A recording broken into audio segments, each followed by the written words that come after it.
Goodbye, Mr. Sunshine. Get ready for the rain. I think that could be another song that I'm back in bed now. I've been up. I've been outside. I've been up. I've been to work. Well, I'm still working now. I'm always working. This is an interesting one, right? I've got a roll of tape that's got letters on it. I think it says fragile, yeah, for wrapping fragile parcels. And one of my oldest friends and one of my best friends, I don't speak to him anymore because we annoy each other too much. But he's called Gary, and for some reason the other night I'd cut some of this tape up. I can't just remember why. It was I was using some bits of it or to cover the camera up. That's what it was. I've cut little pieces so I can stick it over the camera when I'm not filming myself. And I stuck these little bits like that down the end of the fridge, and it spelt Gary. It was weird as fuck. Of all the names that it could have spelt, it spelt Gary. And I thought, okay, that's weird, isn't it? I'm always thinking about him. I've got some videos of him, where he's like, where he sent me video messages. I've got a couple. I wrote a song for him. One of the best songs I've ever written. I wrote for him called Gary's a Cunt. He is a cunt. And I wrote him a song, and I tell you, the song's really fucking good. Really good. I did it in, it was, I videoed the whole thing from start to finish. From when I woke up in the morning, I started on the melody on the guitar before I'd even got out of bed.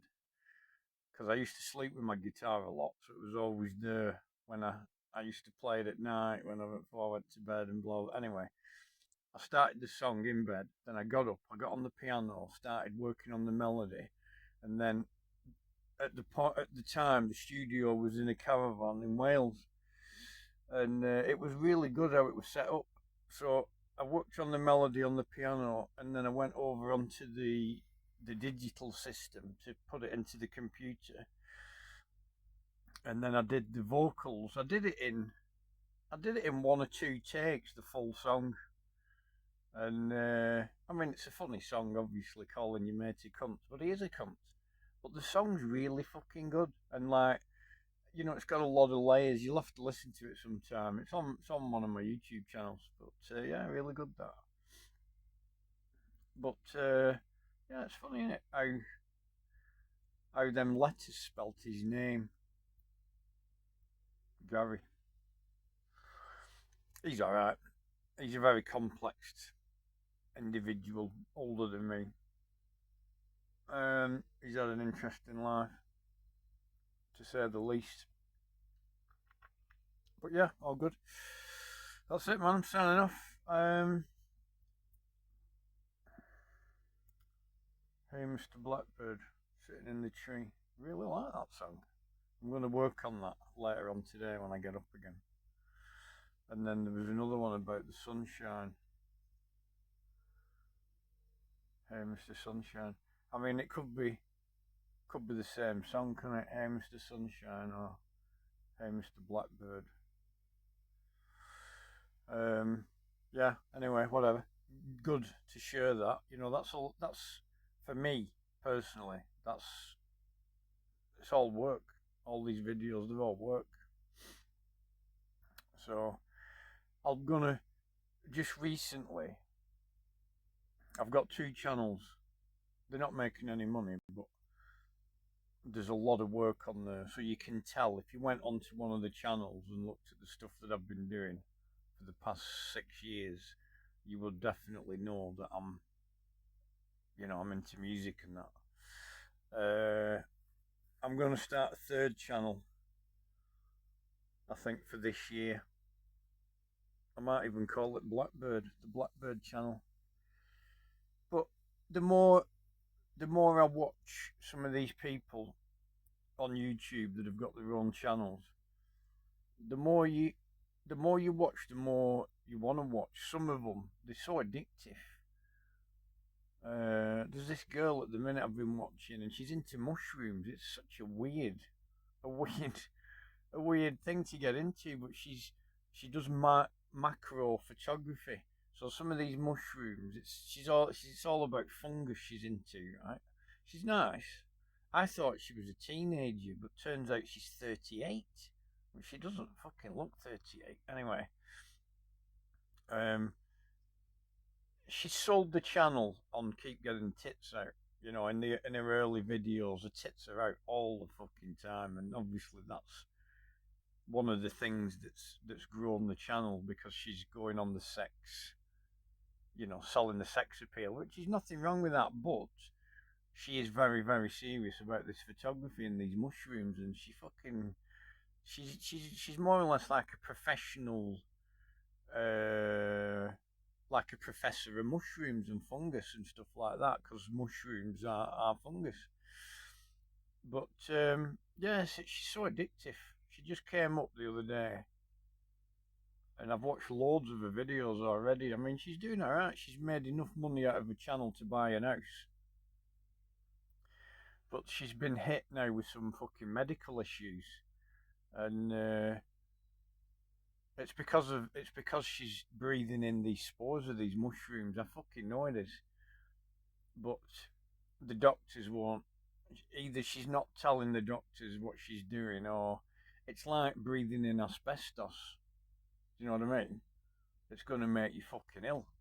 There's them mushrooms are dangerous. If you do a little bit of research on mushrooms, a lot of these places where they grow mushrooms, you've got to be masked up because you breathe in the spores before it turns into the mushroom. It can be fucking make you seriously ill. And she's been really ill. She got to the point, you know, this is the thing about life, right? And this is why I don't like big-headed people and show-offs and all that shit, and why I'm not materialistic anymore. You know, you can be going and going at 100 mile an hour, making loads of money, fucking shouting and drinking champagne and fucking doing this and buying £1,000 suits and all that. And all of a sudden you can get fucking your life can be folded in half overnight. I'm not saying that should stop you from going after materialistic things, but yeah. Anyway, she was doing really well on a channel. There's another girl that I've been watching, same story. She's done really well on a channel, made money out of it, making good money out of it, like probably 100,000 a year plus. And she's had some medical issues that have just completely fucked her up to the point where she can't really do the channel anymore. So, yeah, life's a fucking bitch. But there's a really shame about this girl. She's called Teresa. My mum was called Teresa. Teresa. But you're watching the channel. It reminds me of another story that I'll get onto in a minute. The channel was doing really well. She was doing really well, and she wasn't big-headed. You know what I mean? She wasn't rubbing it in your face that she was making money and stuff. She was just, you know, just riding a fucking really good wave of life, and then like her life took a fucking nosedive because of medical issues. There was another guy, a musician. His music came up when I was on YouTube, and I got right into it, and I started researching him. And he was brilliant. He was like a childhood rapper, a white rapper before Eminem, and he was good, really fucking good. And I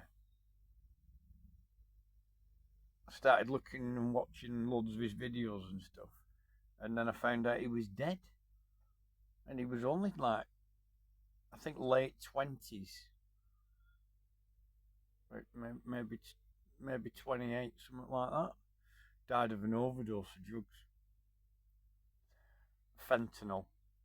Um, the drugs, they got the guy that sold him the drugs, funnily enough, but